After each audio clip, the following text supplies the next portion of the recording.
এইদিকে খাদিজা রাদিয়াল্লাহু তাআলা আনহা সৈন্যদের ডাক দেয়া বলল, সৈন্যরা রে, আমার নবী আমার বাড়িতে যদি যতদিন কাজকর্ম করেছে তার মধ্যে অলৌকিক দৃশ্য দেখা গেছে। তোমরা বাণিজ্যে যাওয়ার পরে তোমরা কি তার অলৌকিক দৃশ্য দেখো না? উমাইয়া বলল, আমাদের বাদশাহী, আপনি আমাকে দায়িত্ব দিয়েছিলেন অলৌকিক দৃশ্যগুলো খাতার মধ্যে উঠায় দেওয়ার জন্য। আজকে আমি সেটা উঠিয়েছি। বলে কি কি অলৌকিক দেখেছো? বলে রাস্তার মধ্যে দিয়ে যাইতেছিল, যে জায়গায় রাস্তা ছিল না, নবী যেই পথ দিয়ে যায় ওই পথ দিয়ে যেন রাস্তা হয়ে যায়। জোরে বলেন সুবহানাল্লাহ। সারা বন জঙ্গলের মধ্যে ওট অসুস্থ হয়ে পড়েছিল। নবী যখন হাত দুখানা উঠায় দিল, সমস্ত ওট সুস্থ হয়ে গেল। সবচাইতে বড় অলৌকিক দৃশ্য হইল 6 মাসের জিনিসপত্র আমরা 1 বছরেও সেল করতে পারি না, আর এই নবী মুস্তাফা 1 মাসের মধ্যে সেল করে দিয়েছে। জোরে বলেন সুবহানাল্লাহ। হাদিয়াতুল কুবরা রাদিয়াল্লাহু তাআলা আনহা এই সমস্ত কথাবার্তা শোনার পরে এবার দাসীদের সম্মুখে যেন আলোচনা করতে আছে।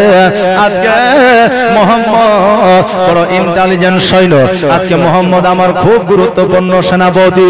এবার দাসীরা ইয়ার কি করে, দাসীরা মস্করা করে বলতেছে, খাদিজা আজকে নবীর এত নাম তুমি করতে আছো, তুমি কি নবীর প্রেমে পড়েছো? খাদিজাতুল কুবরা রাদিয়াল্লাহু তাআলা আনহা বলে, হে দাসীরা শোনো, আমি একটা নয় 2টা স্বামী হারিয়েছি। আমি প্রথম বিবাহ করেছি, আমার স্বামী ইন্তেকাল করেছে। দ্বিতীয় বিবাহ করেছি, আমার স্বামী ইন্তেকাল করেছে। দাসীরা রে, আমি মনে বড় নিয়াত করেছি, আশা করেছি যতদিন পর্যন্ত জীবনে বেঁচে থাকবো আমি আর তৃতীয় বিবাহ করব না। দাসীরা বলল, শোনো, আজকে যদি তোমার মনে পছন্দ হয়, আজকে ওই মোহাম্মদকে যদি তোমার পছন্দ হয়, আজকে তুমি যদি মুখে না বলতে পারো আমাদেরকে বলো, আমরা বিয়ের প্রস্তাব ওই মোহাম্মদের কাছে নিয়ে যাব। খাদিজা রাদিয়াল্লাহু তাআলা আনহা বলতেছে, আরে উমাইয়া শোনো রে, আজকে আমার মোহাম্মদকে আমি ভালোবেসে ফেলেছি, এটা ঠিকই। মোহাম্মদকে আমি প্রেম করেছি, এটা ঠিকই। কিন্তু আজকে মোহাম্মদকে যদি বিবাহের প্রস্তাব দেওয়া হয়, ওই মোহাম্মদ যদি আমাকে বিবাহ করতে রাজি না হয়, আমি তো অপমান অপদস্থ হয়ে যাব। আমি একজন রানী মানুষ, আমার মান ও সম্মান থাকবে না। আমি বিবাহ হইতো 2টা স্বামী ইন্তেকাল করেছে, আমার বয়স হলো 40 আর নবীর বয়স হলো 25। আমাকে কেমন করে বিবাহ করবে? সে কি আমাকে বিবাহ করতে পারবে? উমাইয়া বলল, কেন বিবাহ করবে না?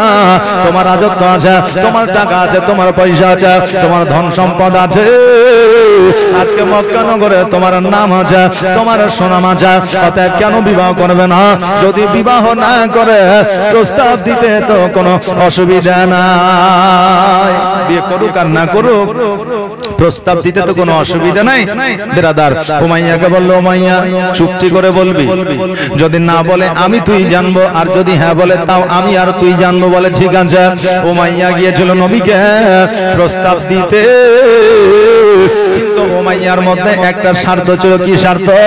যে নবী মুস্তাফা সাল্লাল্লাহু তাআলা আলাইহি ওয়াসাল্লাম যদি বিবাহ হতে না বলে দেয়, আমি তার নামে একটা বদনাম ছড়াইয়া দিব।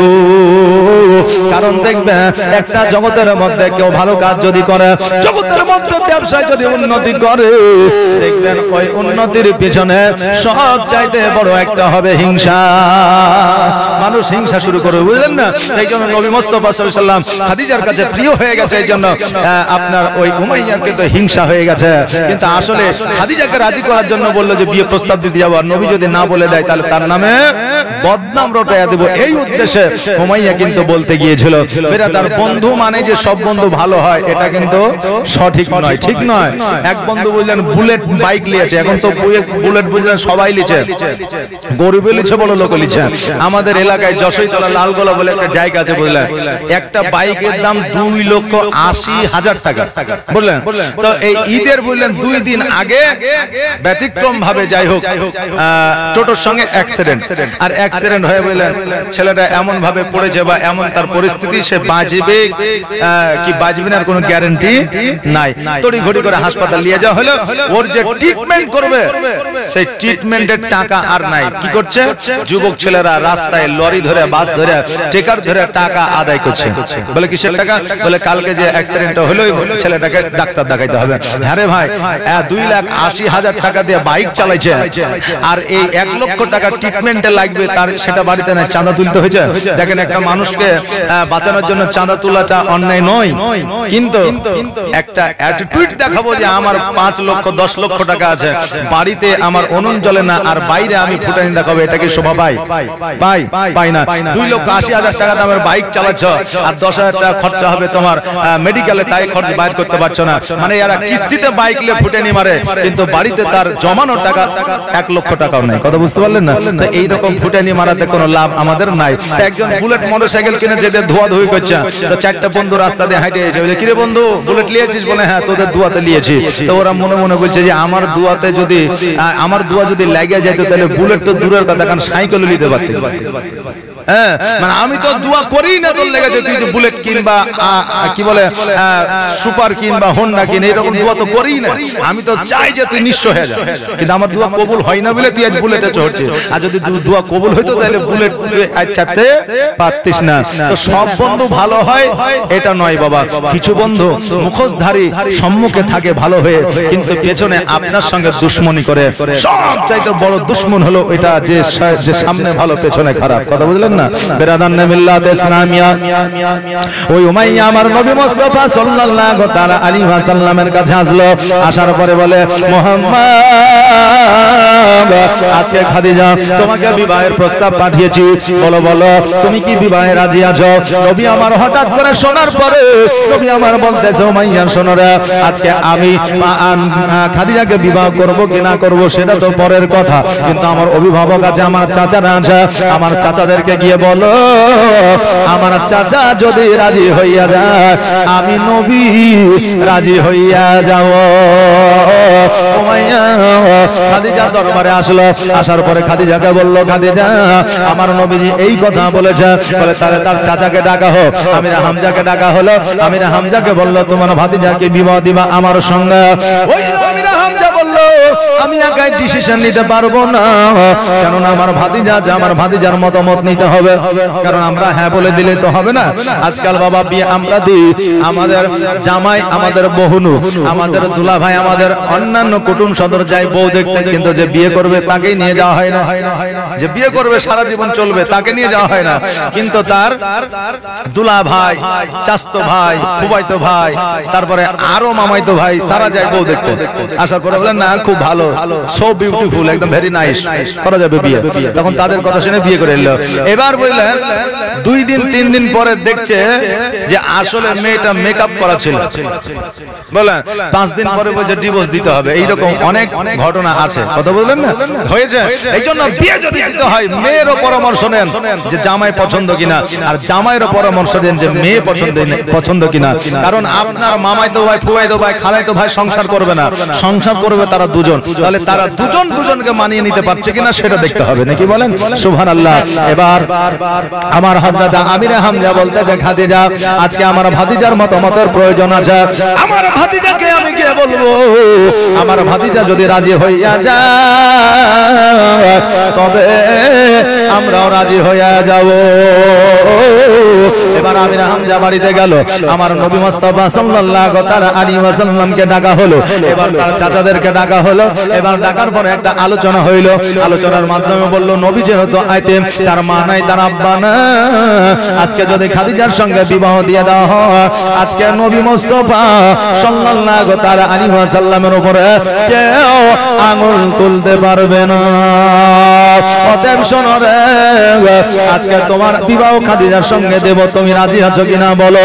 আমার নবীজি বলে চাচা গো তোমরা রাজি আছো কিনা বলো। বলে আমরা রাজি।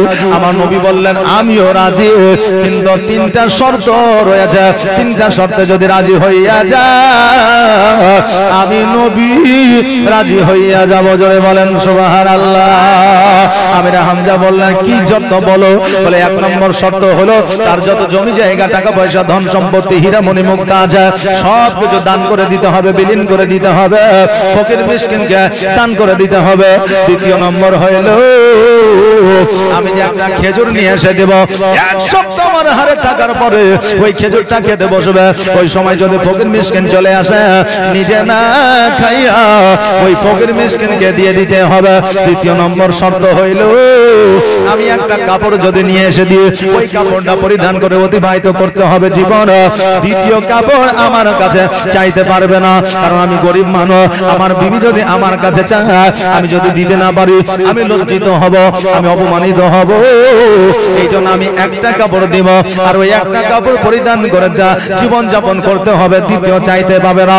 এই তিনটা শর্তে যদি রাজি হইয়া যায় আমি নবী আমি খাদিজাকে বিবাহ করব। আমির হামজা মিচকে হাসি দিয়া বলল, ভাতিজা তুমি বিবাহ করবে না, তুমি ডাইরেক্ট বলো। ইনডাইরেক্ট কেন বলছো? বলে ইনডাইরেক্ট মানে? বলে মানে হলো এই যার বাড়িতে টাকার অভাব নাই, পয়সার অভাব নাই, জমি জায়গার অভাব নাই, সে কেমন করে দান খায়রাত করতে পারে এটা সম্ভব নয়। যার বাড়িতে খাবার অভাব না, কখন কোন খাবারটা খাবে সে খাদিজা নিজেই জানে না। অতএব খাদিজা কেমন করে এক সপ্তাহ ধরে অনাহারে থাকতে পারে? যেই খাদিজার পোশাকের অভাব না, ওই খাদিজা একটা পোশাকে কেমন করে জীবন যাপন করতে পারে? আরে আমার বাবা যে ভাইরা, এই জন্য আমির হামজা বলল এই কাজগুলো তার দ্বারা সম্ভব হবে না, আর তোমার বিয়েও হবে না। তুমি আমার বলে, চাচা গো খাদিজা রাজি হয় কি না একবার আপনি গিয়ে দেখা। আমির হামজা বলল না আমি যাব না, আমি যদি যার এই কথাগুলো যদি বলি খাদিজা যদি রাগান্বিত হয়ে যায় আমাকে কারাগারে বন্দী করে দিবে, আমার দিকে হয়তো রাগান্বিত ভাবে তাকাবে, অতএব আমি আর বলতে যাব না। যখন কয়েকদিন পার হয়ে গেল খাদিজা ডাক দিয়েছে আমির হামজাকে। আমির হামজা বলো আমি যে প্রস্তাব দিলাম হ্যাঁ আসলো না, নাও আসলো না, কারণটা কি?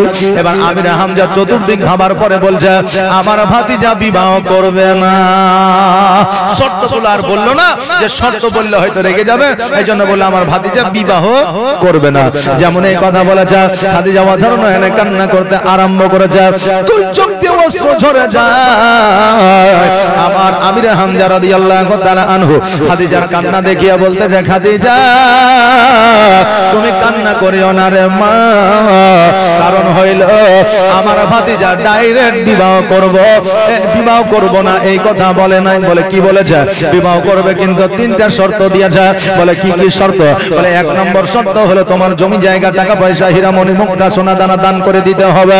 তৃতীয় নম্বর হইলো একটা খেজুর খাইয়া জীবন অতিবাহিত করতে হবে, দিন পার করতে হবে, আর একটা কাপড় পরিধান করিয়া তোমাকে জীবন যাপন করতে হবে। তুমি যদি এই শর্তে রাজি হইয়া যাও নবী তোমাকে বিবাহ করবে। খাদিজা বলল, চাচা গো এই তিনটা শর্ত আর কি আছে বলেন? নয়।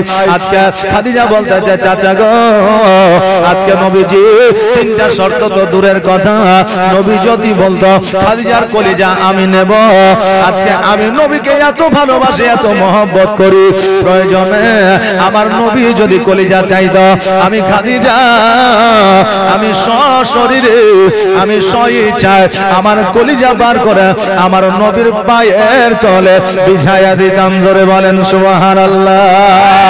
আমি নবীর পায়ের তলে আমার কলিজা বার করে দিতাম। অতএব তিনটা শর্ত তো দূরের কথা, চাচা আমার নবী তিনটা শর্ত তো দূরের কথা, সারা জীবন যেই কথাগুলো বলবে আমি খাদিজা সেই কথা মতো চলবো। জোরে বলা সুবহানাল্লাহ। আল্লাহর নবী নূরের নবী গো আপনি নবী আমার জীবনের জীবন, আপনি আমার জীবন সাথী অন্ধকার কবরের বাতে আপনি নবী আমার নির্জনের একজন আল্লাহর নবী নূরের নবী গো আপনি নবী আমার জীবনের জীবন আর দেখা আপনার মজেজা ভাগবতী খাদিজা আর দেখা আপনার মজেজা ভাগবতী খাদিজা সপে দিল নবী জীবন আর মরণ আল্লাহর নবী নূরের নবী গো আপনি নবী আমার জীবনের জীবন আপনি